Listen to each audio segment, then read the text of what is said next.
Libe Makhiwa TV njengoba wazi namhlanje usuku olukhulu usuku lokuvotwa eningizimu Afrika yonkana mhlawumbe noma ngabe ukuphike la ukhona la ubukela khona lo mbukiso noma njani kweMakhiwa TV njengamanje sila eLakeside eFryhead endaweni yaseBaqulusini namhlanje u29 May njengoba wazi kunyaka ka2024 kanti ke mina igama lami uCape Town uNtuthu ngamasondo njengamanje la ngiphethe ilunga leqembu leMK insizwa yakithi asikubiyele siphinde sikwamukele kweMakhiwa TV.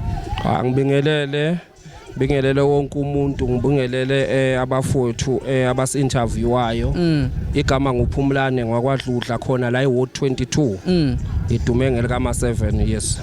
ma7 insizwa yakithi mhlawumbe uthini umuzwa wakho nje namhlanje oba kusuku olukhulu kangaka nje eningizimu Afrika. Umuzwa uthi mangibukela abantu ngendlela abaphume ngayo uyabona ukuthi ngempela lolukhetho lolu njengoba bekushiwo kuthiwa u2004 kuyoba u1994 wanamuhla 2024 ahead so insizwa yakithi mhlambe ngaphambilini ukwavota okanye mhlambe kokuqala uzovota namhlanje kusukela 1999 akaze lingiphuthu ukhetho ngoba ngibona nje ngina mazithi June 10 ngizobe ngihlanganisa 44 years so kusho ukuthi zonke leinkathi ngiyakwazi ukubaleka kokuvota nanokuthi ilungelo lakho lisevotini ingakho se-emphasize kakhulu ukuthi abantu abayithathe lento yokuvota ihlale kubo ngoba sifune ekugcineni kube nezinto ezithi abantu masithi abantu abavote kubaleke kangakanani lokho sidingayo ukuthi abantu bakwazi ukuthi ivoti labo iyona voice yabo. Buntu omkhulu njengoba sazi ukuthi iMK noma kanjani ke iqembu lisanda kusungulwa mhlambe ngaphambilini ubuyiqembu elithize noma mhlambe buumuntu nje oneutral ongenaqembu. Hayi mina nje bafowethu ngizolikhuluma iqiniso njengoba linjalo emzabalazweni kade ngafika.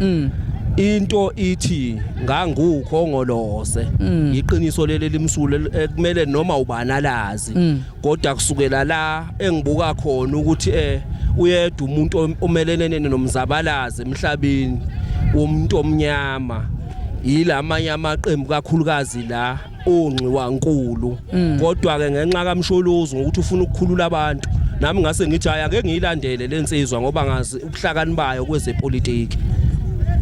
So ngokucabanga kwakho mhlambe nje MK mawubheka nje isimo njengoba nje ukhona la ubuka indlela abantu abafika ngabanye begqoka izikipa uyathemba ukuthi mhlambe iqembu leMK lingaba ngawudla umhlanganiso ngangidlulisa nje ukumlayezo olula kakhulu kubantu asobaphinde bawuthola umzabalazo oneqiniso elifana nelika MK futhi lelithuba ngokuvota nje ngaphandle kokuthi uyiliphi iqembu ukuvota nje kubaleke kakhulu emhlabeni ngalendlela ukuthi liyivoice yakho njengoba ngangikushilo eqaleni ngathi